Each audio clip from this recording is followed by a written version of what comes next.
You wanted the best. You've got the best podcast. The hottest podcast in the world. The Chris Voss Show, the preeminent podcast with guests so smart you may experience serious brain bleed. The CEOs, authors, thought leaders, visionaries, and motivators.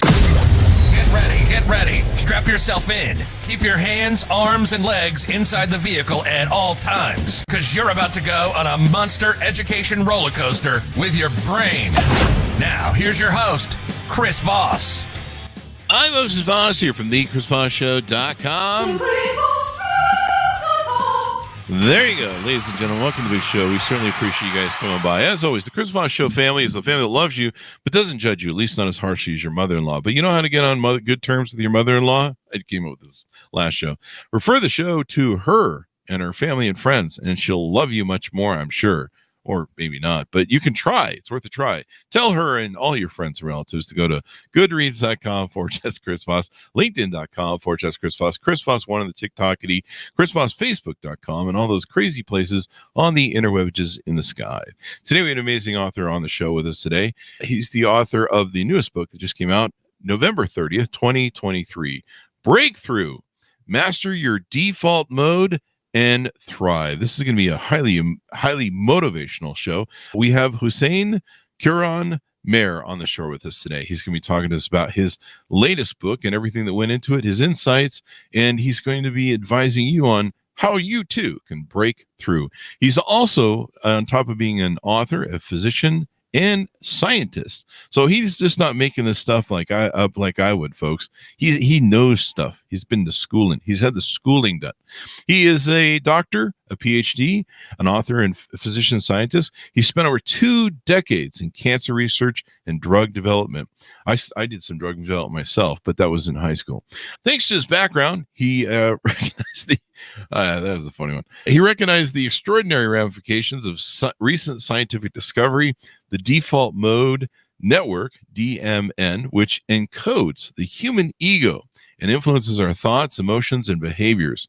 Recognizing the profound impact of this breakthrough on self-understanding, both from a clinical and personal experience, he wrote Breakthrough, Master Your Default Mode and Thrive to help readers master the DMN and live happier, more fulfilling lives. So anybody who doesn't want to live a happier, fulfilling life, you can just turn the show off right now, but it's just for the happy wannabes people. Welcome to the show. How are you, Hosein? Thank you, Chris. Great to be here. And and it's Hosein Kouros-Mehr. You're definitely not the first to mispronounce it, but great to be on the show. Thank you for correcting me. So give us your .coms. Where do you want people to find you on the interwebs? So it's simple. It's yourdefaultmode.com. And we'll be talking about that default mode network. So very simple to find. There you go. So give us a 30,000 overview. What's inside your new book? Yeah. So, I've been talking to folks over the last year, maybe about 200 of my, friends and colleagues, scientists, doctors, lawyers, and only a few of them have heard about this default mode network, which was really striking. So I really wrote this book to inform the public about this massively important discovery, which is the default mode network, which is essentially your wandering mind, right? So you've probably experienced it several times today already. You're focused on something, driving a car, brushing your teeth, and suddenly your mind wanders away from the present.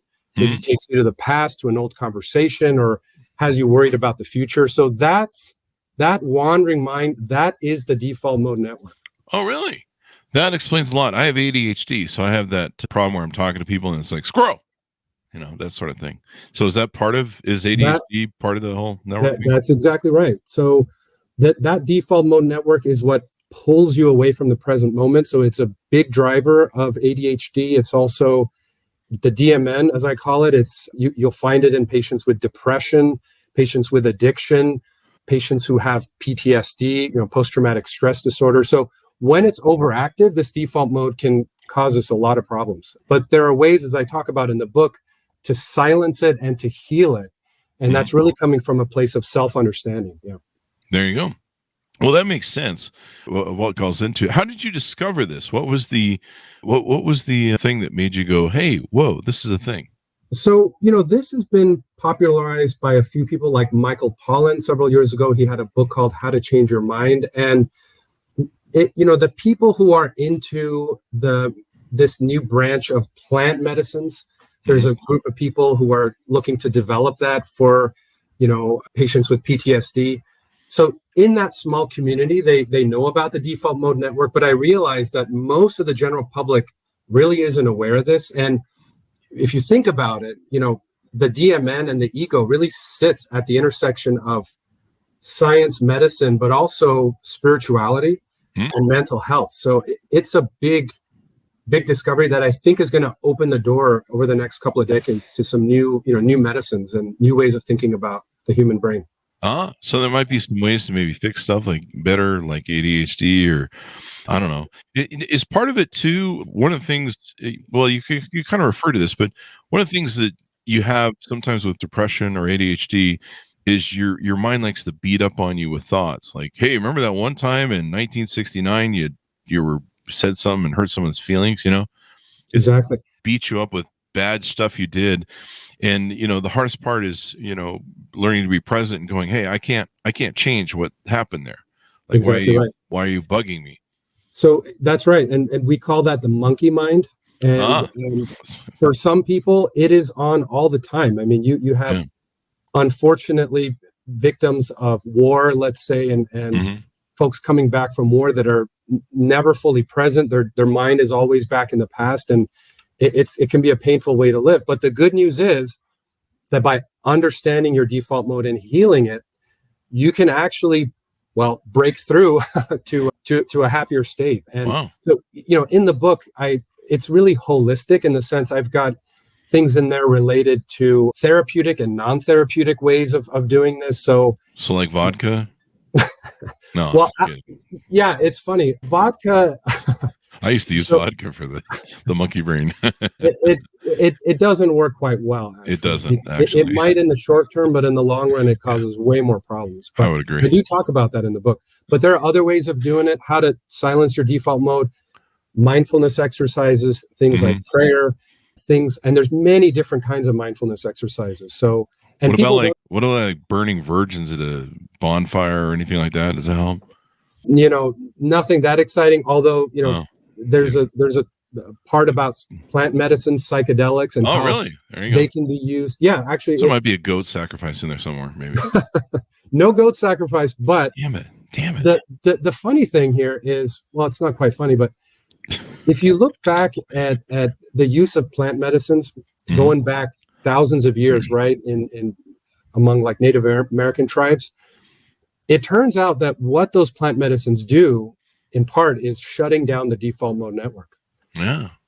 And that's how they work. Yeah.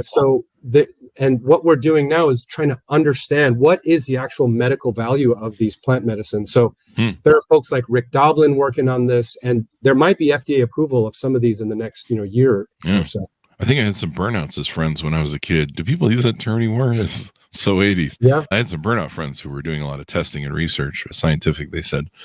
I know pot does that to me. I don't know, I think it does it to me, where it makes you just really calm and relaxed and kind of shuts down all the monkey stuff. I don't know. Do you find that's something that helps people?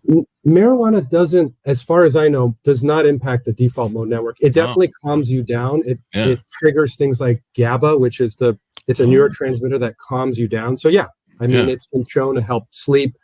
But in terms of that monkey mind, it doesn't quite affect that. Wow. Now, I've learned a new term here. I take GABA to go to sleep. So, it's good stuff. I just take like a whole handful of pills and never mind. But GABA, and I think there's like a bunch of other stuff, melatonin, and there's like a whole cocktail that I take to go to sleep. That's all herbal, people. Don't get me wrong. But this is a new term I've learned, monkey mind. I've always wondered what that is, because there was once a time in my life where my ADHD and depression had gotten so bad after the death of my dog that the monkey mind was so out of hand, I was considering ending it. And I think that's how some people end up in that situation, where the only way you feel like you can get it to stop is to end your life, because the monkey mind is just whipping you relentlessly, and it's the only sanity you can get. And it's a weird place to be. I've got a chapter on emotional pain. It's a big topic all across the world right now, unfortunately. But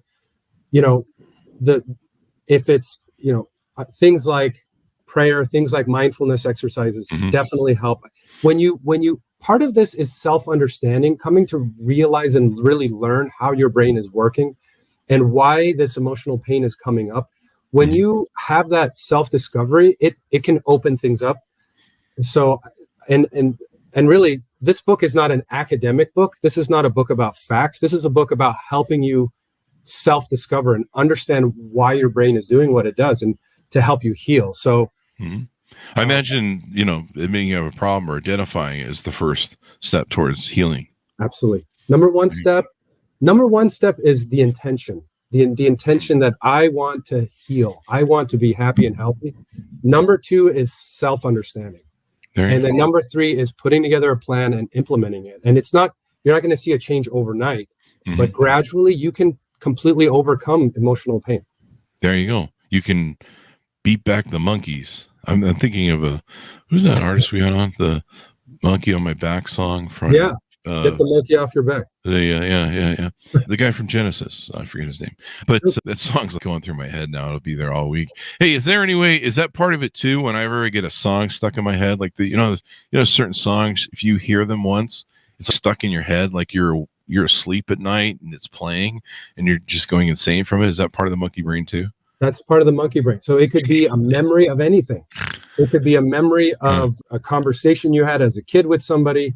And what happens is sometimes that memory comes up and any emotion attached to that memory also comes up, which is why people who come back from war, they remember, but it takes them back to that raw emotion and it makes it so painful. Yeah. What I was hearing the other day, I don't know if this applies to what you were talking about, the monkey brain, but and the connection to emotion and everything. But I was hearing that one of the things that was interesting about the Vietnam soldiers is when they were over there, they were doing like heroin and all sorts of shit. And when they came back, the military was like, hey, how do we get all these guys off heroin and get them straight again?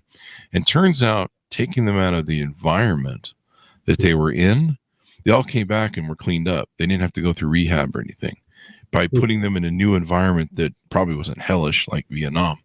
And they were also back with their family. So they had love and support and stuff. It's kind of an interesting conversation. I heard. That's interesting. I'm going to look that up. I actually wasn't aware of that. That's very interesting. And so environment's a big deal. So like when you rehab addicts, they clean up when they're in the rehab, right? But then when you put them back in the environment, it's like being an alcoholic and you want to quit drinking, you have to quit going to the bar. You have to quit going to the environment. And so that's right. There's a chapter on addiction. So addiction, there's a couple steps in it. Again, intention is number 1. I want to get clean, right? That's front and center. What's most important in addiction, the first part is surrendering, right? And I try in the book, AA is there. There are Christian-based approaches. There are Buddhist-based approaches. There are approaches for non-religious people in there. It's the process of surrender is the same, whether you're Christian, Buddhist, non-religious. It's the same process. It's admitting to yourself that this is not working. I need a higher power to help me.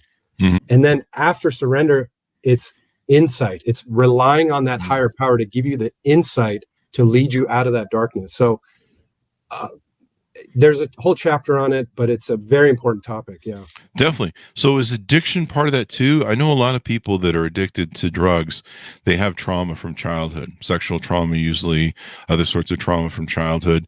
And a lot of their drug use is trying to get that monkey brain off their back because it's just whipping them and driving them to constantly try and self-heal. Is that? That's, you nailed it. Wow. This is all, this is all interrelated. Everything. Yeah. And people are all different, but for some people, the addiction comes from trying to medicate an unresolved emotional pain, right? A trauma. So this is all interrelated. And so the order that I call these knots, right? There's 11 knots in this book that you kind of break through. It starts off with stress, something that we all experience, and how to prevent stress from happening. And then the second chapter is on emotional pain. So that, once you overcome that old emotional pain, it helps you with the other knots. And actually addiction is number 3. And I call it addictive craving because not everyone's addicted to drugs. There's some people addicted to their phone. There's some people addicted to food. You're right. I mean, any number of things. So money, gambling. I mean, geez, when I lived in Vegas, oh my God, people are addicted. stock market. I mean, gaming. There's all kinds of addictions out there, but those are the big three: stress, emotional pain, addiction, and then the other knots. Once you unravel those, the others are a lot easier to undo. Yeah. I stick to one addiction now: just coffee. That's how we roll. In the old age, we can't do any of the other stuff anymore. Our bodies, you're not doing that. It's going to be a very bad time for you if you have that vodka. So you just drink your little coffee, boy, and you have your water and your little vitamins and shut the hell up. And so we've come to that agreement on this. But no, I love this idea. Now, part of this, people talk about the ego self, and is there another self? There's the ego self, and then there's the conscious self. There is another self. So how does that work? Well, until now, these have been ideas that haven't been grounded in any science. So it's been called, the higher self and the ego and the id and the mind. There's been all these terms. The way I view it is you've got the default mode network on the one hand. It's the wandering mind. It's the monkey mind. On the other hand, I call it the observing mind. Oh. And there's a different network there. It's called the central executive network. When you're in that state, you're fully present. And it's called being in the zone, right? When you're in the zone, you're fully present. There's no mental chatter. There's no doubt. You just execute. And so I call that central executive. That's your higher self. And it is possible to go from default mode to central executive and spend most of your time being in the zone. It is absolutely possible to do that. That's really where I like to be, is in that zone when you have command and control and that monkey brain isn't whipping you to death and everything. I really like that.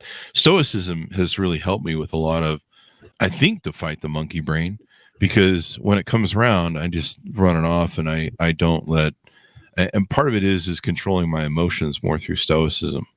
So I love Stoicism. I've got quotes in there from Marcus Aurelius, the Roman emperor.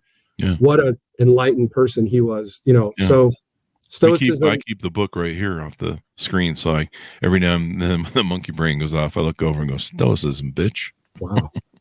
Yeah. Which book is that? It's Meditations. Oh, I have that. I love that book. Yeah. So I keep it right off to my left eye so I can see it every day. And it just gives me a kind of like a little, I don't know what you call it, a mnemonic plug or whatever. And so anytime, something's going weird or something, I'll look over and I'll be like, okay, Stoicism, calm down, buddy. It's going to be fine. Nice. And that's really helped me, the focusing on not controlling my emotions. And for those of you listening out there, I don't know what it is that I talk about Stoicism. They think that it teaches men not to have emotions. And it's not that. It's that men have logic and reason. We have the ability to filter our emotions. And so we can look, you can feel something and you go, why am I feeling this way? Is this necessary? Is this appropriate? Do I really need to, be over feeling this way?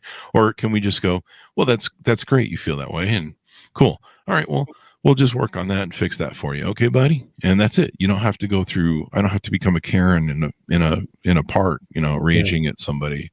So there's a chapter in here on negativity and sort of judgmental thinking. And one of the big, the ways to heal that is through what's called equanimity, which is what the Stoics were all about. It's sort of be at ease with unease. Yeah. Right. Marcus Aurelius said, a man endures his pain and doesn't add to it. Yeah. And when you overcome that judgmental negative mind, it's an amazing release. Oh, definitely is. Yeah. It definitely is. A mental calmness, composure, and evenness of temper, even in a difficult situation. This is why when you mostly meet guys who are meditations heavy readers, they'll always use the line, it is what it is. Because the line, I don't know, I don't mean to be the professor on it is what it is, but basically what the line means is I accept what it is. Life isn't fair and there's bad shit that's going to happen. How I respond to it with logic and reason and the emotions I might be feeling is the important part, right? Yeah. So there you go. I love, go ahead. I was just going to say, if you look across, what Buddha said, what Jesus said, they all say the same thing. I mean, they're saying in terms of reacting to things. Don't react. If you're in pain, experience your pain. You don't need to react against the pain. Buddha called that the second arrow that hits you after the first arrow. And so when you come to just experience unease for what it is, it can change your whole life outlook. So yeah, and you could deal with pain because you can look at it and go, okay, I'm in pain, and this hurts, and I'm feeling a little emotional distress from it, but it's okay. We'll get through it. We'll take some aspirin and we'll do it. And we don't have to end up in a pool puddle of the fetal position over it, or hopefully it's not that bad of pain, but it can really help. And so do you think stoicism and being in that mindset puts you in that other brain, not the monkey brain? What'd you say, the command and control brain? The central executive, the observing mind. Yeah, that's right. So when you're in that observing mind, sometimes when I go through pain or anxiety, I just really tune into it and I watch it. I just kind of like a scientist would watch, or just an observer would just kind of look at it. And what's amazing is sometimes I'll notice the pain is going up and going down, and then sometimes the pain just goes away. I'm like, well, where the hell did that go? It's pretty amazing. Welcome to being 55. That's right. You wake up every day and you're just like, spin the wheel. What's going to hurt today? So it's not too bad. I love this, what you've discovered in this book and what you're talking about, because I've always, tried to figure out this ego stuff and the monkey brain. I mean, I kind of have it calmed down. It seems like the less I respond to it and the more I stall it. And when it comes, I've learned to listen. And so it's, oh, hey, that's you again. And you shut it down. It seems like that habit forms in getting it to diminish, or sustain. What also helps is to understand, like, why the heck do we even have this default mode? What's the purpose of it? Yeah. What is? And it serves a really important purpose. I mean, this is how we, decide which memories to keep. This is how we process information and decide, let's say, which of our colleagues we should hang out with or avoid, and what things we should avoid. So the default mode network is important for us to actually live. And if people who don't have a default mode, so people with Alzheimer's disease, dementia, their default mode is not working and they can't form new memories. They have problems. So I think telling yourself that, oh, that's just my brain, it's wandering to protect me, and having some gratitude for it, it can change how you view that monkey mind. And rather than being angry when it shows up, being grateful when your observing mind is there. And I think that might be so put a positive spin on it and say, oh, I see what you're doing. You're trying to remind me of maybe a bad emotion I felt. And you're trying to protect me from having that again. Right? That's right. Yeah, there you go. God, I love this, man. You've really nailed on to something. Can we mail this book to everybody in America? Please do. Let's do it. I'm going to need somebody else's credit card. But no, I mean, this is why we do the show.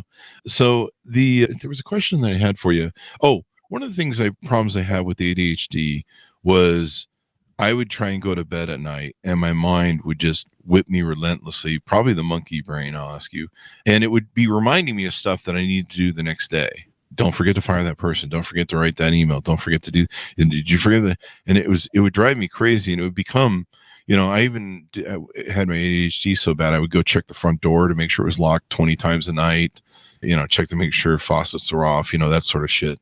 And so is that part of the monkey brain? It's trying to help remind us of stuff yeah, it sounds like an overactive monkey brain, right? So there is a chapter on sleep. There's and for what you're talking about, and also on diet and exercise, that's towards the end of the book. But I think in that case, what's happening in your brain, if it's really overactive, you've got a lot of glutamate, and what you got to do is turn on the GABA. You mentioned you take the GABA supplement. I do now, yeah. But the key there is to do what I call mindful relaxation. Give yourself 30 minutes to try to relax mindfully, which means whatever helps you relax. I don't know. TikTok. Going for a walk, taking a bath, or TikTok. Maybe not TikTok. It's bad for you, I'll admit. Yeah, that actually doesn't turn the GABA on. But whatever helps you relax, give yourself 20 minutes of that, and put the TikTok away, put the phone away for as long as you can. At first, that may only last a few seconds, but give it some practice. You'll be surprised. After a couple weeks, you can go 20 minutes without your phone, and I'm willing to bet you'll sleep better. Yeah, one of the things I kind of beat the monkey brain in that way is I started writing down what it was reminding me of, and then didn't have to remind me anymore. It's okay, idiot boy, he's got shit written down, so he won't forget. That kind of helped. I don't know, but yeah, maybe there's an underlying anxiety, right? So if you can write things down, if you can try to figure out what is causing this anxiety, address that, that could quiet the mind down. So there is a chapter on anxiety, and that's a big problem also. Huge. There you go. And I think this could really help people that have suicidal issues. Like I honestly went to a really dark place years ago after the death of my dog, and then we lost the hard drive with a bunch of her pictures on it. And it was like a double drop kick, and I was just getting whipped, like just endlessly by that monkey brain. And I really believe, I've often wondered why people would consider suicide, because I mean, you're ending your life. It's, if I grab you by the throat, you're going to fight me off because you want to live. But I mean, for the body to turn on itself and go, we've had enough of you, that's quite an extraordinary feat, I think, that the body has to go through, or the mind has to go through. But it reached a point with the monkey brain that the whipping was just so hard 24/7 a day. And it was so much, and it was relentless. You reach the point where you're like, there's only one way out of this, is to shut off my brain. And if it gets to that point, you've got to seek some professional help. You got to, talk to somebody about it. There are people out there wanting to help. Yeah. So just reach out, talk to somebody about it, get the advice of your doctor or a therapist. Get the help. You can't do everything yourself, right? So there's a lot in this book also about from getting help from therapists, cognitive behavioral therapy. There's a lot of options, and now a lot of it is online. It's a lot easier to access like psychotherapy online, or access a therapist online. That's true. You can do telemedicine now, huh? Yeah, I mean, so a lot of employers provide that. So ask your human resources. Do they have any resources for you? But get that help. Yeah. Don't fight it alone. Your book would have been great for that, in understanding it.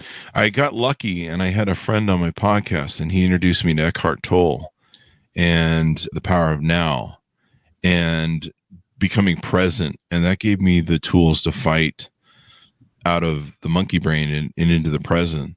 But, what you've identified goes much deeper than that, because that's just a process of trying to calm yourself absolutely down. I love Eckhart Tolle. He's one of the, I consider him enlightened. And my contribution to it is sort of adding in the medicine and the science and the mapping I don't want to diminish what he's done. He is my hero. But you've got the scientific approach, is the map of how it's all working in the brain and feeding, and the where, the when, and the why. Well, I mean, and I'm not discounting what Eckhart told us. He does a great job, but I love what you put in your book. And I think what I'm saying is, I think it really helped people that have suicidal tendencies and issues and trauma. And, childhood trauma is such an interesting thing. It seems like people that suffer from trauma suffer in childhood, suffer a lot of this monkey brain the worst, I would suspect. Absolutely. Yeah. It's it's a big problem globally. I mean, and I think it's a good time to return to center a little bit. Yeah. And now that you kind of understand it, what you've described here on the show, and what I can understand about it is, you can see your brain, and okay, there's these different levels. I think I studied the ego a little bit, and how that kind of is a mucky thing for us to be mucking about with. It has, some demented perception of who we are, I guess. And, but understanding that there's that monkey brain, I didn't even know that was a term, the monkey brain. So I learned something new on the show, but it's quite the thing. What else haven't we talked about that you cover in the book? One thing I wanted to say is I really designed this book for people who are maybe skeptical, they're maybe a little stubborn, they've tried Eckhart Tolle, they didn't quite get it. They've tried mindfulness, they just don't get it. What's the purpose of doing all that? I try to explain why all of this is actually important from a little bit of science, where, look, this is actually a signal in the brain. Take a look at this MRI. Look at it. I mean, it's something tangible. It's practical. So it does show up. Yeah. Wow. Yeah. You know how it was discovered?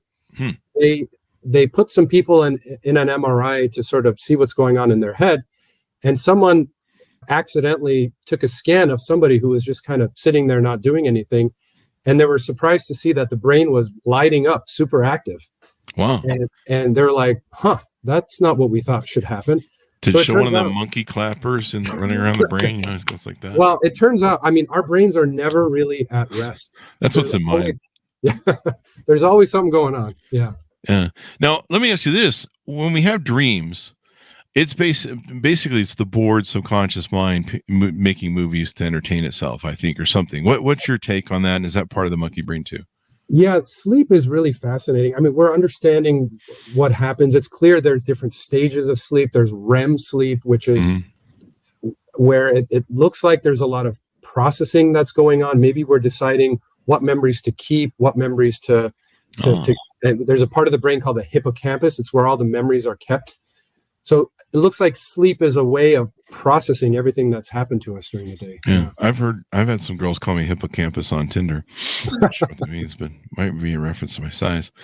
But yeah, I mean, there's all sorts of people believe, but to me, when you dream, it's fascinating how like my brain can make like movies like Spielberg type shit sometimes. And then of course it can make stupid shit like, I don't know, whatever. But it's interesting what it paints and the creative level. I'm like, I wish I could wake up and remember what that movie was, because that would have been a great horror movie or a great, Steven Spielberg type movie. And of course you feel it. So it was so real. Maybe running you through the feelings has something to do with what it's doing or something. There are lots of scientists working on this. But what I will say is there's a lot of people who don't get enough quality sleep. They don't dream. They don't get that REM sleep. And if you don't get that REM sleep, it's actually pretty bad for your health. So sleep hygiene and being able to sleep through the night, critically important. And there's a section on that here. Yeah. Maybe the reason, I don't know. I don't think there's any pain in healing when you're sleeping, but I know the body heals itself. Maybe it's part of that. It's to distract your brain from all the clanking of the working and reconstruction that's being done, the hammers and stuff. I don't know. There's some of that too, for sure. Yeah. But yeah, sleep is so important. I mean, I know that if I have these crazy vivid dreams, the worst ones are like my dogs have escaped and I can't find them and they're just around the corner and you're just, it's like that sort of thing. Anything to do with my dogs, which are my children, that just makes me mental. Dreams about my old set of dogs that I had, just stuff like that just kills you. And you wake up and you're like, you think you're still in it. And of course, usually if the pillow is covered in drool, then I know I had a good sleep. But usually those ones where I'm going to wake up and I'll be like, wow, that was terrifying, but thank God it's not real. And I slept really well. If I don't have those crazy ass dreams, then I usually don't sleep well. But it sounds like you sleep pretty well overall, would you say? Yeah. I use this company called 8 Sleep, and the 8 Sleep is a bed that it has a mattress cover and it'll heat up or cool down. And what's really cool is it has an AI in it. I'm doing a commercial. Can we get paid for this? Actually, they sent us to review. But I've had it for about 3 years now. We've upgraded a few different things, but it's got an AI in it.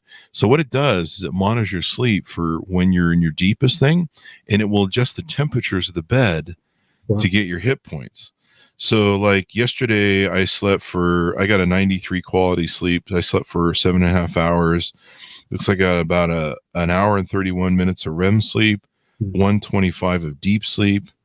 And it's got like a little, I don't know if that'll pick that up, but you can see my ups and downs right there. Wow.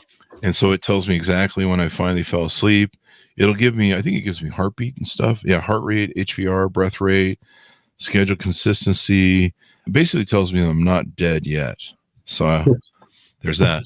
But yeah, you're right. Sleep is so important. But yeah, that monkey brain running around in the background is something. Yeah. I mean, there's a lot of people, millions of people who can't sleep through the night, or they're waking up several times throughout the night. And I was one of those. I didn't sleep well. This was about a couple of years ago. And actually this book, a lot of it is sort of a personal journey over about 6 months where resolved a lot of the issues I had. And one of them was poor sleep. So Mm-hmm. I definitely don't take it for granted. Now I thankfully sleep well through the night, but Yeah. So I had that problem for a lot of years where if I woke up, the monkey brain would start up, and the bed really helps get me back into place. You know, that warmth, that heating, just melts you sometimes if you get in there. And then if it's like summer and it's hot, or if I come from the gym and I'm just like really blowing out my muscles and stuff, you can run it cool. But that thing really helps get you into a preparedness sort of on ramp or off ramp to fall into sleep. So I really like it. I think before that, I think one of the other problems where people have a problem is you can't wake up and look at your phone. That's like the one rule I have to have. I've found. absolutely. That blue, that Yeah, blue light hits you. exactly. That's a big issue right now. Mm-hmm. If you wake up and spend just 10 minutes doing exercises that kind of shut off that monkey mind for 10 minutes, turn on that observing mind, try it out. It actually affects your whole day. Yeah. I was doing something over the summer. I can't do it in Utah anymore, but I was doing it over the summer when it was warm. And what I would do is I would wake up in the morning, and it serves several purposes. So I have 2 husky dogs, so they love to go play in the yard, and they love spending time with me. And so what I would do is I wake up in the morning. I'd, of course, stumble like the bear that I am over to the coffee maker and try not to murder anybody between there and here and make my coffee. And then I would grab either Marcus Aurelius, Epictetus, or Seneca. And I just randomly grab the books and a little highlighter. And then I go sit out in the sun to start my circadian rhythms and get my vitamin D. And so I'd sit out there for maybe 15, 20 minutes, play with my dogs. They'd be running around there all happy and crap. And then I would read, some passages to get my mind straight. And then I would come into my office and take kind of a command position in my office. It used to be I turn on my computer and just start getting blasted by all the emails. And now I'd sit at my desk and I'd play some nice piano music and just kind of get centered. And then I would turn on my computer and start going through stuff. And I would try and create this command and control position ahead of time so that I didn't feel like I was just getting bullwhipped every time I turned my computer on. And I don't know, it really seemed to help me at the time. What I would recommend is take 10 minutes in the morning. The first thing to do is kind of just observe how you're feeling. Let's say your monkey mind is on. Mm-hmm. Just take a look at it for a few seconds. Try for 10 minutes. Try different types of exercises. You could try meditation. You could try a prayer. You could try reading. You could try some soft music. You could try a walk. There's hundreds of things you could try. And after 10 minutes, take a look at your brain again and see what changes took place. Find those things that help you the best. There you go. Maybe I'll choke the person who bothers me between my bed and my coffee. Now there's nobody that does that. I live alone. But my girlfriends used to say that we avoid you when you wake up until you get your coffee. We just don't go near you. You're a bear, and we know we'll get the paw if we bug with you. So no one screws with you. You go about your. Maybe your phone is what you need to choke. That's in the way. That could be it, because sometimes I do look at my phone. Maybe I should just choke out the phone or turn it off, or throw it against the wall. That's probably a better use of the phone, especially when you're watching TikTok. But yeah, and then just going out and, like you say, having that peace or meditation. That was the thing. Being out in the fresh air and getting the vitamin D and letting that whole circadian rhythm start really helped me. And sometimes I wouldn't even maybe read. Sometimes I just kind of sit there and I'm just like, wow, have some gratitude. And maybe gratitude is a good thing. That's good. Gratitude is massive. There you go. You can just look up at the sky, have some gratitude for 5 minutes, see how you feel. I mean, it's an amazing thing. Yeah. I have a gratitude Sunday every Sunday. Sunday is my day. There's date night on Fridays and Saturdays, and there's no women allowed in my life on Sunday. And so on Sunday is my day. So I go through my archives, I compile the pictures of my life. I go through and, I think about stuff that's going on, that went on through the week. And then it's kind of my day to check all the boxes and make sure everything's ready to go. It's like my flight check for the week. And then I start looking at my week and going, okay, what do we got? What's up this week, and what do we need to prepare for? And you start getting your mind. It's kind of going to the Super Bowl. You go, okay, so what mindset do I need to have, and what's our plays? And I find that really helps me. It really centers me for the week. It's kind of like a total gear down from the craziness of the prior week. And then it's like this peaceful meditation where I can just kind of sit there, and that way when I hit the ground on Monday, I'm not sitting there panicking going, what the fuck are we doing again? Exactly. Well, so. Yeah. I totally hear you. I do something similar on Sundays, but during the week, let's say, I'll just for a few minutes, just express some gratitude for just a couple of minutes throughout the day. Maybe it's a little prayer, maybe it's a little mindfulness, but just a couple minutes, and it does wonders. It doesn't have to be this whole half an hour thing. You don't have to go to some meditation center. Just a couple of minutes, have some gratitude. Maybe you're walking down the street, you see somebody walking towards you, and you just say, you give them some gratitude. You say, hey, I wish the best for you. Yeah, it could be simple, right? And little things like that actually can do wonders. I do that on Facebook. I go, thank you for being a dumbass idiot, so I know that I'm still smart. Does that work? Is that supposed to work? I don't know. I haven't tried that. No, of course I've tried it. That doesn't work so well. Doesn't work so well? Well, I don't know. I seem to feel good after, so maybe I'll just stick with it. So there you go. Anything further you want to tease out to people about your book to get them to pick it up? No, I've got a copy here. It's, I would welcome any thoughts on it. This is Rick Doblin endorsed it. So Rick Doblin is one of the, I call him a pioneer of modern medicine. This is the guy who's been working 50 years to bring things like MDMA assisted therapy to the market. Oh, wow. It's an honor to get his endorsement. And so, yeah, I just hope this book is meant to help some people out there. That's it. That's I love it. Yeah, I love it. I love the discussion we had on this. Where she could have been around in my 20s when I had really bad ADHD. Actually, in my teens when I had really ADHD, but I didn't understand what it was back then. I don't think a lot of people were really into that back then. I remember I think it was my late 20s, and I went into the doctor, and I said, I think I'm having a brain hemorrhage. I don't know what's going on with me, cancer or something. And they go, no, you just have anxiety. And I'm like, yeah, I also have fear, anger, misery, but they had to explain what anxiety was for me. And I was like, oh, that's great. Just like what I needed. One more thing. It's pretty common. And yeah. I wish I had done this in, 20 years ago as well, but sometimes you got to go through that pain to really figure out who you are. Right. There you go. Well, I'll let your monkey brain kick you for that then. Why didn't I write that book sooner? There you go.